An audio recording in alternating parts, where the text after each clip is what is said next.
Hello students, कैसे हैं आप सभी। मैं बीके राठौर एक बार फिर आप सभी का आपके अपने यूट्यूब चैनल JMD क्लासेज में हार्दिक स्वागत करता हूं। तो विद्यार्थियों, अभी पिछले वीडियो में आप लोगों ने जाना कि धातु और अधातुओं की प्रकृति कैसी होती है और साथ ही धातुओं का वायु में दहन करने पर क्या होता है, इसके बारे में आपने पढ़ा। उसी श्रृंखला को आगे बढ़ाते हुए आज धातुओं का एक और गुण हम पढ़ने जा रहे हैं कि धातुएं जल के साथ किस प्रकार से क्रिया करती हैं और कौन सी धातुएं ठंडे जल के साथ क्रिया करती हैं, कौन सी धातुएं गर्म जल के साथ अभिक्रिया करती हैं और कौन सी धातुएं जो हैं वो किसी प्रकार से भी अभिक्रिया नहीं करती हैं।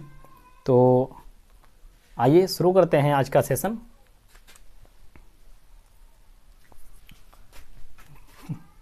धातुओं की जल से क्रिया।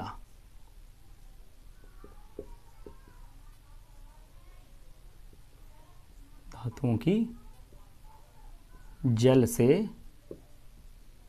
क्रिया।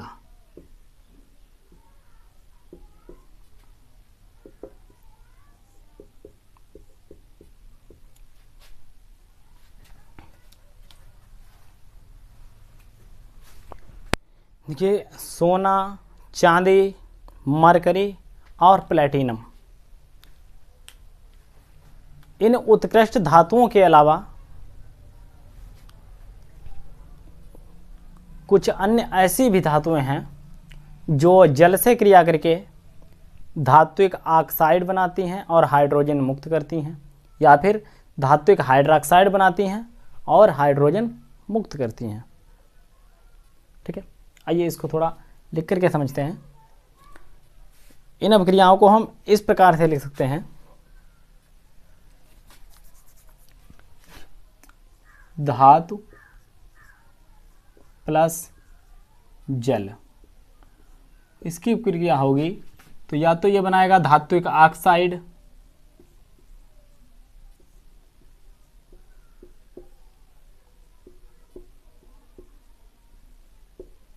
धात्विक ऑक्साइड और प्लस स्टूडेंट्स बनाएगा हाइड्रोजन।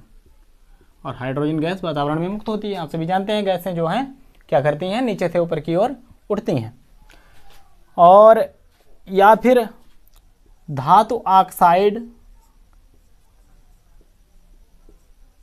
जल से क्रिया कर ले, धातु ऑक्साइड क्रिया कर ले किससे, जल से क्रिया कर ले, तब यह बनाएगा धातु हाइड्रोक्साइड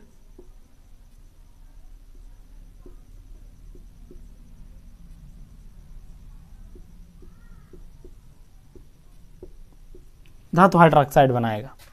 ठीक है, तो इस तरह से ये अभिक्रियाएं होती हैं। जैसे एग्जाम्पल के साथ हम देखते हैं। उदाहरण के लिए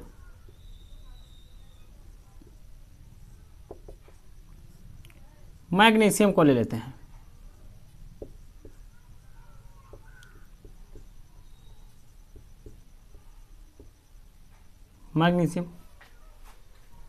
मैग्नीशियम को ले लेते हैं और इसकी क्रिया करा देते हैं हम ठंडे जल के साथ। मैग्नीशियम की क्रिया करा देते हैं ठंडे जल के साथ। कैसा ठंडा जल है, ठंडे जल से क्रिया कराएंगे तो स्टूडेंट से बनता है मैग्नीशियम हाइड्रोक्साइड, मैग्नीशियम हाइड्रोक्साइड और प्लस हाइड्रोजन गैस जो होती है स्टूडेंट्स क्या करती है, मुक्त होती है। अब यहाँ पर हाइड्रोजन 2 बार जा रहा है, यानी 4 परमाणु टोटल हैं, तो यहाँ पर 2 लगा दें। अब ये क्या थी, ठंडे जल के साथ क्रिया थी। इसका नाम क्या है students, magnesium hydroxide. Magnesium hydroxide नाम है इसका।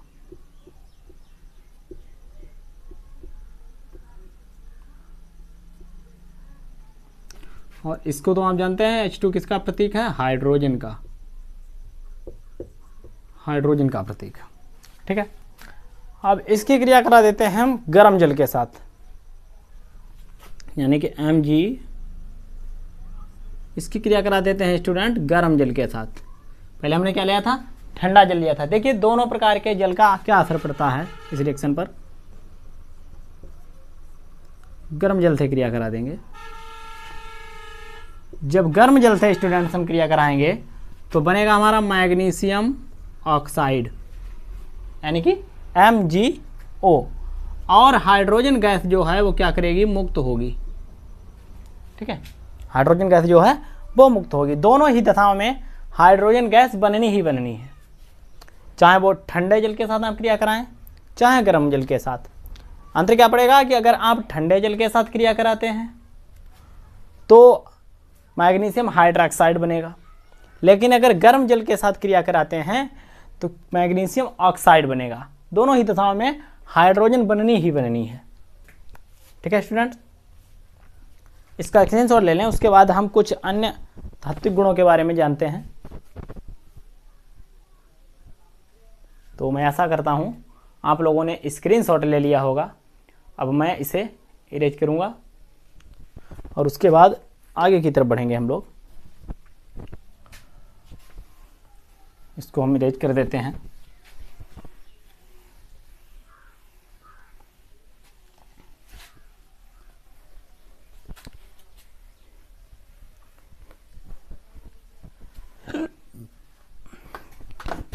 सॉरी,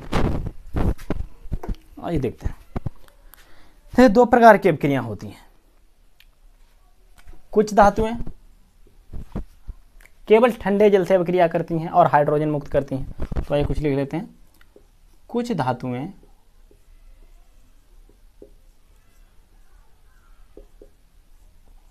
केवल ठंडे जल से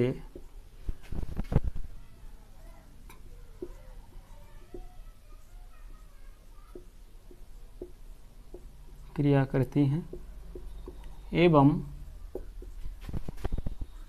हाइड्रोजन मुक्त करती हैं।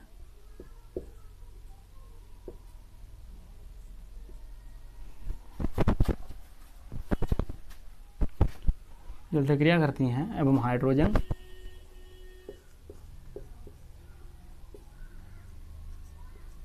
गैस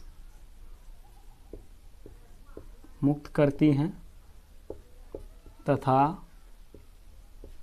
धात्विक हाइड्रोक्साइड देती हैं।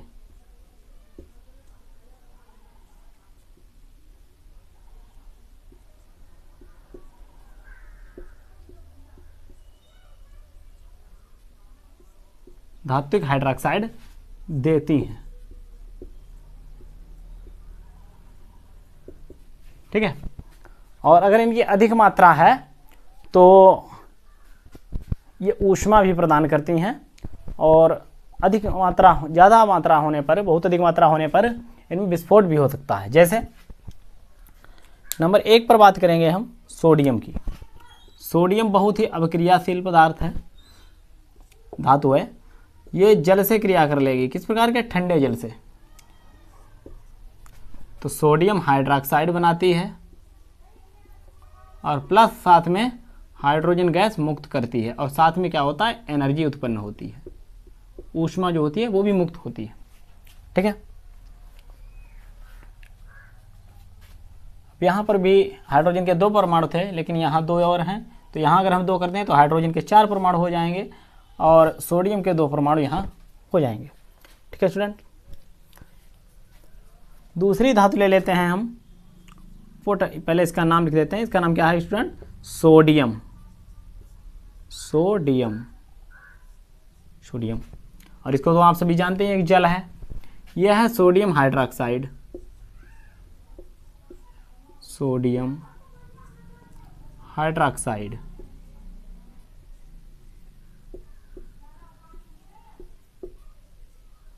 और इसके बारे में जानते हैं आप सभी, हाइड्रोजन गैस।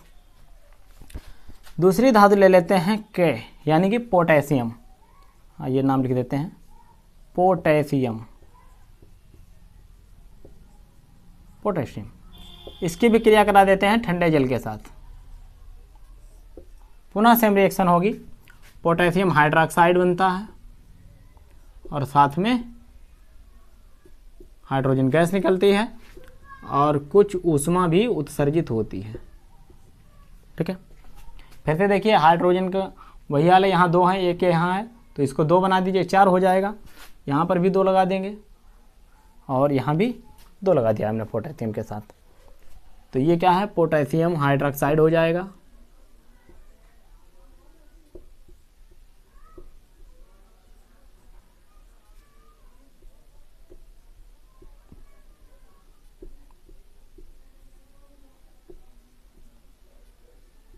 पोटेशियम हाइड्रोक्साइड हो जाएगा। एक अन्य धातु पर हम चर्चा कर लेते हैं जो कि है हमारी कैल्शियम। तो कैल्शियम भी ठंडे जल के साथ तीव्रता से क्रिया कर लेती है। कैल्शियम प्लस जल, कैल्शियम जब जल से क्रिया करती है तब इसके साथ भी पुनः वही क्रिया होती है, कैल्शियम हाइड्रोक्साइड बनता है और साथ में ये हाइड्रोजन गैस मुक्त करती है और साथ में ऊष्मा भी उत्पन्न होती है, क्योंकि ये तीनों धातुएं ऐसी हैं जो ठंडे जल के साथ बड़ी शीघ्रता से आग पकड़ सकती हैं। तो यहाँ पर देख सकते हैं आप लोग, हाइड्रोजन के 2 परमाणु यहाँ हो रहे हैं और 2 ऑक्सीजन के हो रहे हैं, तो यहाँ पर आप लोग 2 लगा लें। अब ये जो है रिएक्शन हमारी कंप्लीट हो गई है। परमाणु आप देख सकते हैं, कैल्शियम यहाँ है, यहाँ कैल्शियम का 1 परमाणु है। हाइड्रोजन के कुल मिलाकर 2 और 2 4 परमाणु हैं, तो 2 परमाणु ये हो गए और 2 परमाणु ये हो गए, 4 परमाणु हो गए। उसी तरह से ऑक्सीजन के भी 2 परमाणु हो गए, इसका भी नामकरण कर देते हैं Ca, यानी कि कैल्शियम। आप सभी ने पढ़ रखे हैं तत्व और उनके संकेत, तो जानते होंगे कैल्शियम को Ca लिखते हैं। और जल के बारे में तो सभी जानते ही हैं, यह है कैल्शियम हाइड्रोक्साइड, कैल्शियम हाइड्रोक्साइड।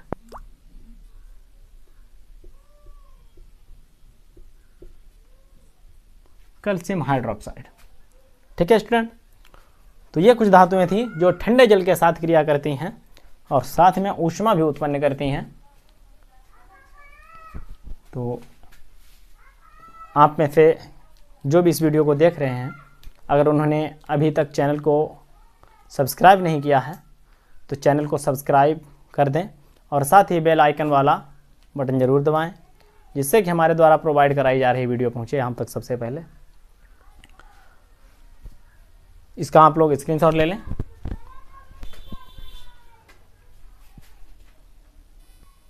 तो मैं आशा करता हूं आप लोगों ने स्क्रीनशॉट ले लिया होगा। आइए अब इसको इरेज करते हैं और देखते हैं कि गर्म जल के साथ कौन कौन सी धातुएं अब क्रिया करती हैं। अगर किसी ने स्क्रीनशॉट नहीं ले पाया है तो वीडियो को बैक करके पॉज करके भी स्क्रीनशॉट ले सकते हैं। और साथ ही स्टूडेंट्स, नोट्स आप आवश्यक रूप से बनाते रहें, क्योंकि आपके हस्तलिखित नोट्स ही आपकी सफलता का सबसे बड़ा मूल मंत्र है। तो आइए देखते हैं कौन कौन सी धातुएं गर्म जल के साथ अभिक्रिया करती हैं। नंबर 2,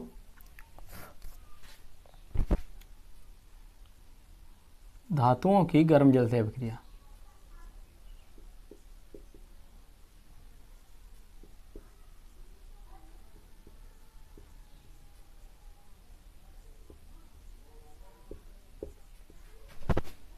धातुओं की गर्म जल से अभिक्रिया।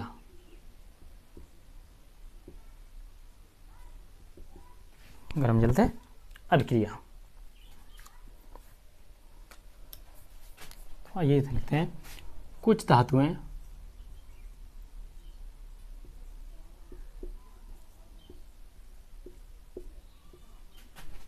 गर्म जल या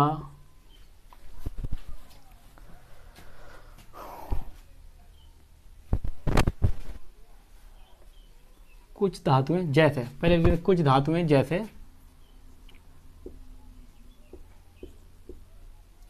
एल्यूमिनियम,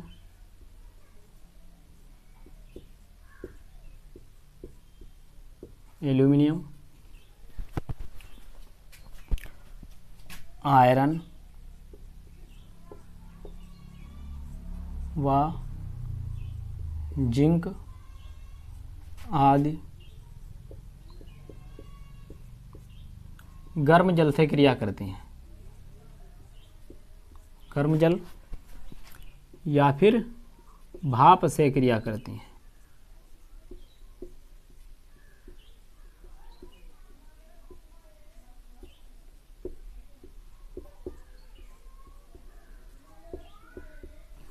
गर्म जल या फिर भाप से क्रिया करते हैं। ठीक है, जैसे आयरन हो गया, एल्यूमिनियम हो गया, जिंक हो गया। एक बार बताएं कि सब सही चल रहा है। आइए इनके रिएक्शंस देखते हैं। सबसे पहले हम क्रिया करा देते हैं एल्यूमिनियम की गर्म जल के साथ। एल्यूमिनियम की क्रिया करा देंगे गर्म जल के साथ। ठीक है, क्या बनेगा?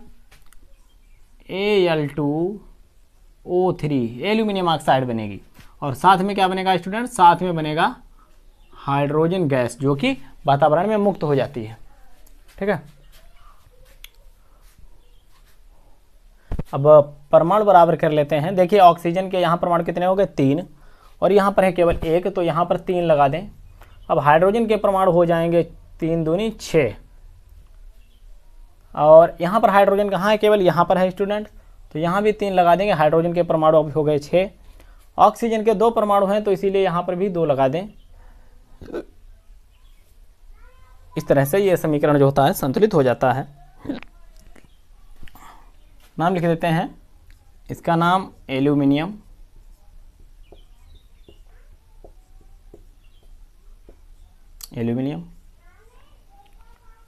इसका नाम है एल्यूमिनियम ऑक्साइड,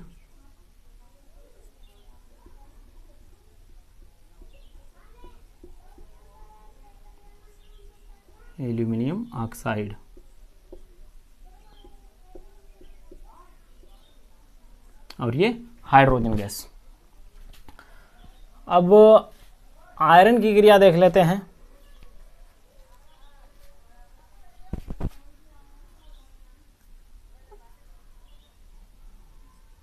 ये है आयरन, इसकी भी क्रिया करा देंगे गर्म जल के साथ। क्या बनेगा? बनेगा Fe3O4 और साथ में हाइड्रोजन गैस। बराबर कीजिए। देखिए Fe3 यानी कि आयरन के 3 परमाणु हैं, तो यहाँ पर 3 लगा दीजिए आप। ऑक्सीजन के कितने परमाणु हैं? 4 परमाणु हैं, तो ऑक्सीजन को 4 करने के लिए यहाँ पर 4 लगा दीजिए। और हाइड्रोजन अब 8 हो गया, तो यहाँ पर 4 लगा दीजिए। अब आपकी समीकरण जो है ये भी संतुलित हो जाती है। इसका भी नाम लिख लें, आयरन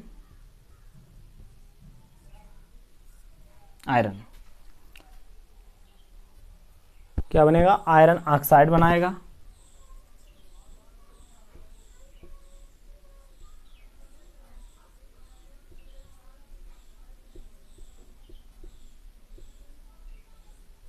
आयरन ऑक्साइड बनेगा। जिंक की क्रिया करा के देख लेते हैं। Zinc plus H2O। जिंक जब गर्म जल के साथ क्रिया करता है तो ये ऑक्साइड नहीं बनाता, बल्कि बनाता है हाइड्रोक्साइड। क्या बनाता है? जिंक हाइड्रोक्साइड बनाता है। ZnOH का ट्वाइस प्लस हाइड्रोजन गैस। देखिए यहाँ पर ध्यान देने वाली बात है कि एल्यूमिनियम और आयरन जब गर्म जल के साथ क्रिया करती थी तो वो ऑक्साइड बनाती थी, संगत ऑक्साइड बनाती थी धातु का। लेकिन जिंक जब गर्म जल से क्रिया करेगा तो ये जिंक ऑक्साइड ना बना करके जिंक हाइड्रोक्साइड बनाता है। ये बात ध्यान रखने वाली है, आप लोग इसको ध्यान रखें। इसके भी परमाणु बराबर कर लीजिए। यहाँ पर 2 और 2 4 हाइड्रोजन हो गए, तो 2 यहाँ लगा दीजिए। अब समीकरण जो है वो संतुलित है। इनका भी नाम लिख लेते हैं। इसका नाम जिंक और ये क्या बना, जिंक हाइड्रोक्साइड।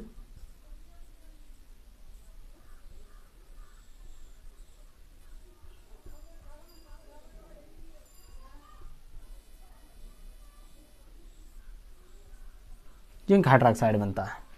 ठीक है स्टूडेंट, इसका भी आप लोग स्क्रीनशॉट ले लें।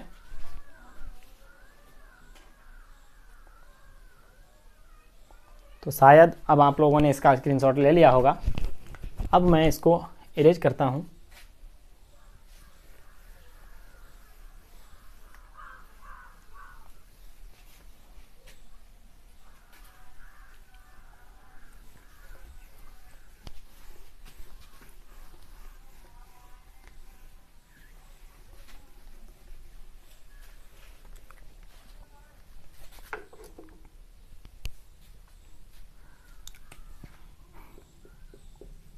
देखिए कुछ धातुएं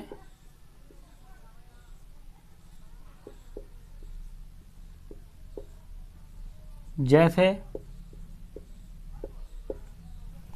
सिल्वर, सोना और सीसा, जैसे सोना, सीसा यानी कि लेड,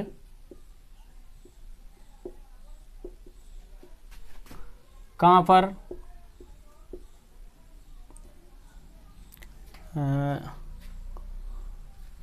कॉपर किसी भी प्रकार के जल के साथ क्रिया नहीं करती हैं। किसी भी प्रकार से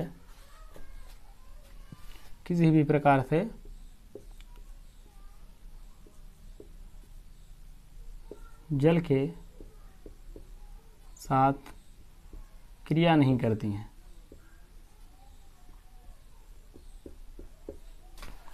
क्रिया नहीं करती हैं। तो आपने 3 तरह से धातुओं की क्रियाएं पढ़ी। देखिए पहले आपने पढ़ा कि कुछ धातुएं ठंडे जल से क्रिया करती हैं, जैसे सोडियम, पोटेशियम और कैल्शियम। फिर आपने पढ़ा कि कुछ धातुएं गर्म जल से क्रिया करती हैं। इसमें आपने पढ़ा एल्यूमिनियम, आयरन और जिंक। लेकिन कुछ धातुएं जैसे सोना और सीसा और तांबा, ये किसी भी दशा में जल से क्रिया ही नहीं करती हैं स्टूडेंट्स। तो ये थे धातुओं के जल के साथ क्रिया। अब हम पढ़ेंगे स्टूडेंट्स, धातुएं अम्लों के साथ जब क्रिया करती हैं तो क्या होता है। आइए देखते हैं। इसका स्क्रीनशॉट ले लें, इसको इरेज करेंगे स्टूडेंट्स। तो स्क्रीनशॉट ले लिया होगा आपने। अब इसको इरेज करते हैं और बढ़ते हैं आगे की तरफ।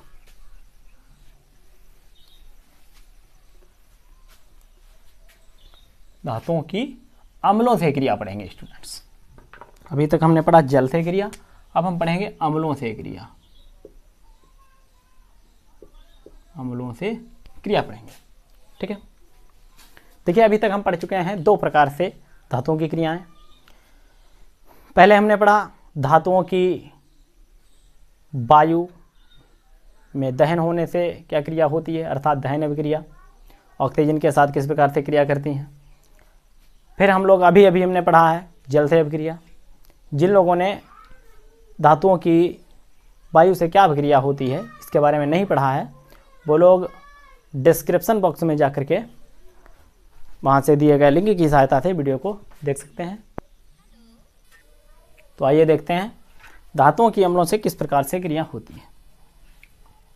तो देखिए, जब कोई धातु, या यूँ कहें कि अधिकांश धातुएं जो हैं वो तनु अम्ल से जब क्रिया करती हैं, तनु अम्लों से,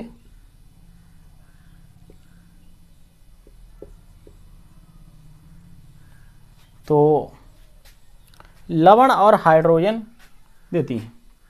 लवण बनाती हैं और हाइड्रोजन विस्थापित करती हैं।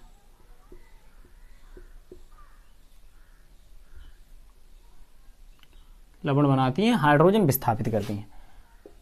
यूँ कह सकते हैं कि एक सूत्र की तरह मान लीजिए, इस पर आप ध्यान करके बाद में जो है रासायनिक क्रियाएं कर सकते हैं, आपको बहुत हेल्प मिलेगी।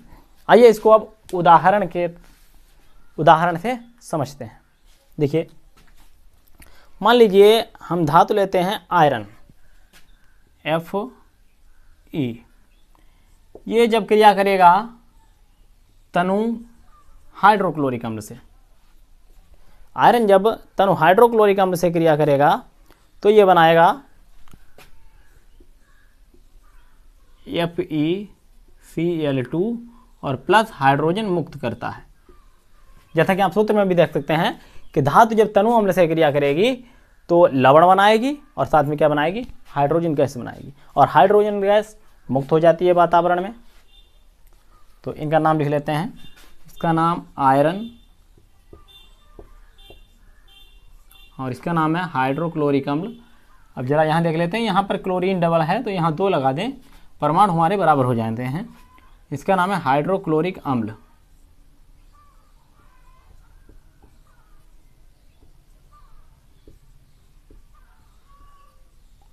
हाइड्रोक्लोरिक अम्ल।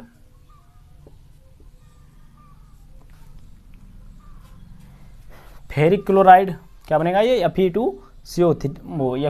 FeCl2 यानी कि फेरस क्लोराइड बनता है। फेरिक क्लोराइड नहीं, सॉरी, फेरस क्लोराइड बनता है। Ferrous chloride FeCl2, ferrous chloride. ठीक है, आइए बढ़ते हैं आगे। और इसी तरह से मैग्नीशियम जब क्रिया करेगा HCl के साथ, Mg, मैग्नीशियम क्रिया करेगा HCl के साथ तो फिर से अपना संगत लवण बनाएगा MgCl2, MgCl2 बनाएगा, MgCl2, और साथ में क्या बनाएगा, हाइड्रोजन गैस विस्थापित करेगा। से यहाँ पर 2 लगाना पड़ेगा, नाम लिख देते हैं, इसका नाम मैग्नीशियम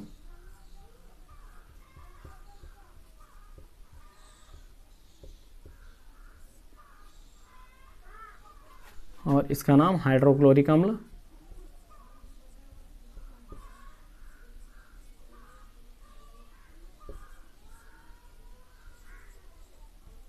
हाइड्रोक्लोरिक अम्ल, ये मैग्नीशियम क्लोराइड,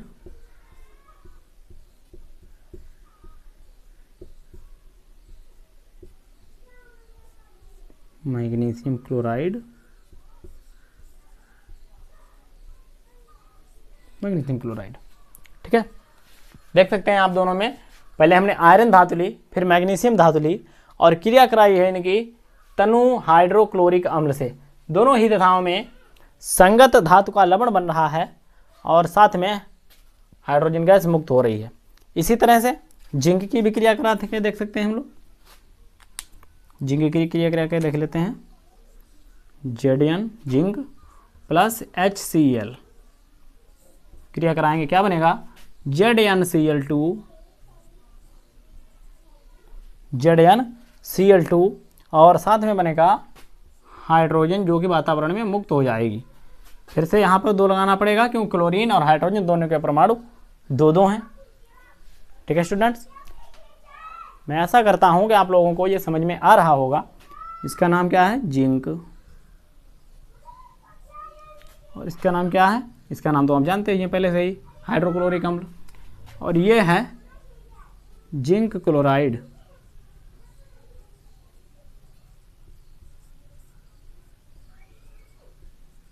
जिंक क्लोराइड इसका नाम है। ठीक है स्टूडेंट्स, इसका आप लोग स्क्रीनशॉट ले लें जिससे कि आप नोट्स बनाते हुए चलें। आइए इसको इरेज करते हैं और आगे की ओर बढ़ते हैं।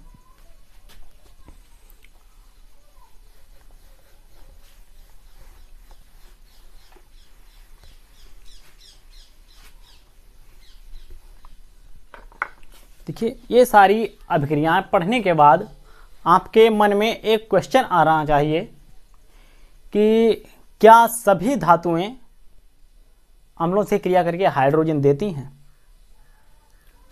तो स्टूडेंट्स, ऐसा नहीं है। सभी धातुएं अम्ल से क्रिया करके हाइड्रोजन नहीं देती हैं, और इनमें ये लिख लेते हैं, एक नोट्स पॉइंट लिख लेते हैं। कुछ धातुएं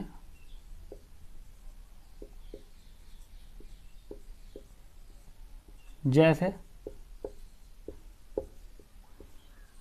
Ag यानी कि सिल्वर, Hg यानी कि पारा, और इसके अलावा कांपर, और कांपर के अलावा साथ में गोल्ड यानी कि Au। तो कुछ धातुएं जैसे Ag, Hg, कांपर और गोल्ड अम्लों से क्रिया करके हाइड्रोजन नहीं देती। अम्लों से क्रिया करके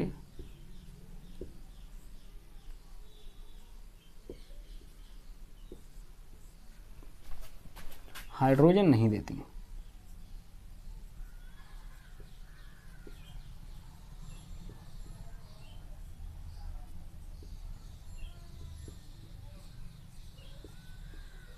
नहीं देती, ठीक है। अब स्टूडेंट्स, एक यौगिक हमारे पास एक्वा रेजिया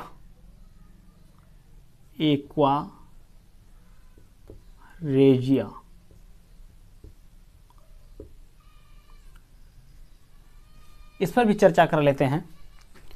तो एक्वा रेजिया क्या है स्टूडेंट्स? इसको हम अम्लराज भी कहते हैं। अम्लराज। तो आइए जानते हैं अम्लराज या एक्वा रेजिया क्या होता है। दरअसल देखा जाए, इसमें दो अम्ल 3:1 के रूप में मिले होते हैं। आइए थोड़ा लिख लेते हैं इनके बारे में। 3:1 के रूप में हाइड्रोक्लोरिक अम्ल,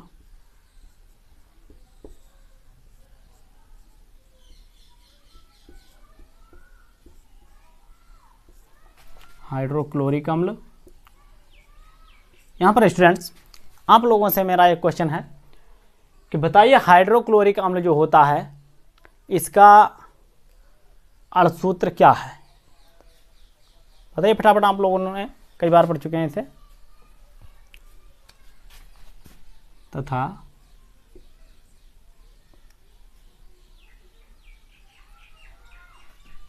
नाइट्रिक अम्ल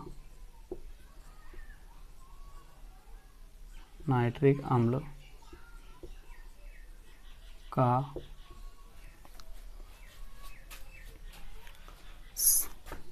सांद्र ताजा मिश्रण होता है।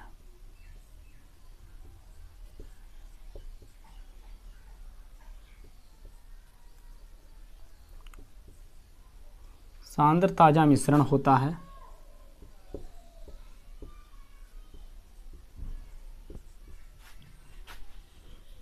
यह विलयन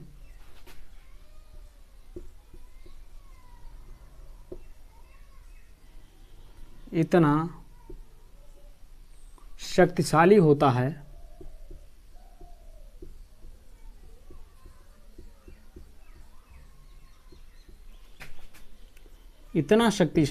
है कि यह गोल्ड तक को गला देता है। ऐसा होता है कि यह गोल्ड को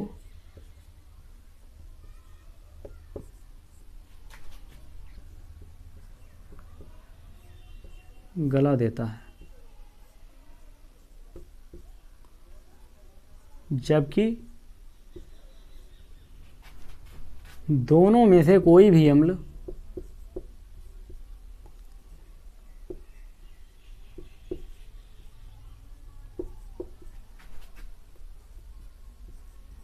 दोनों अम्लों में से कोई भी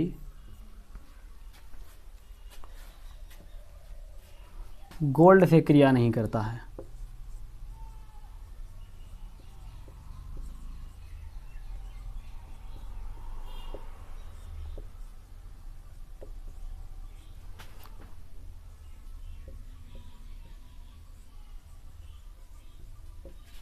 कोई भी गोल्ड से क्रिया नहीं करता, ना तो नाइट्रिक अम्ल गोल्ड से क्रिया करता है और ना ही हाइड्रोक्लोरिक अम्ल गोल्ड से क्रिया करता है। लेकिन जब दोनों का ताज़ा मिश्रण बन जाता है तो एक्वारेजिया कहलाता है और ये इतना पावरफुल होता है कि इसमें गोल्ड गल जाता है। यहाँ एक भवकता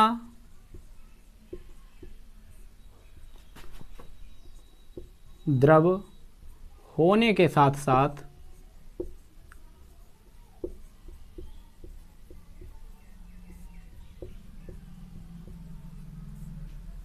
एक प्रबल संक्षारक भी है।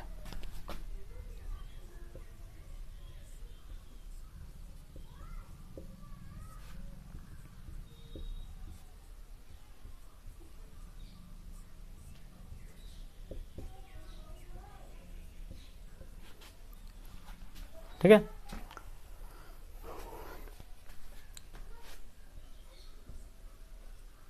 यहाँ प्लेटिनम जैसी निष्क्रिय धातु तक को गला सकता है।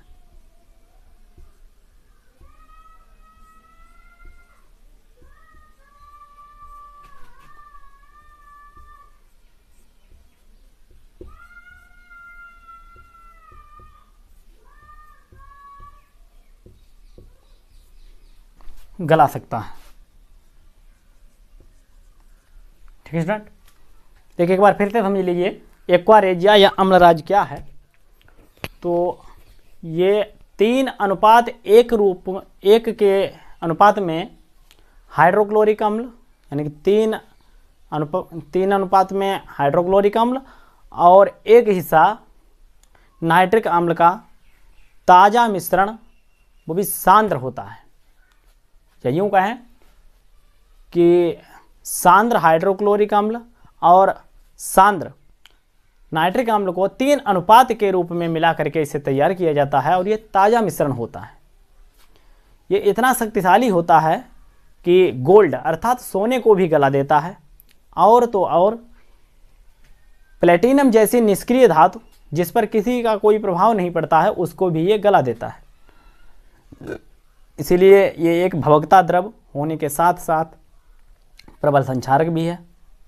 तो स्टूडेंट्स, आज की क्लास बस यहीं तक।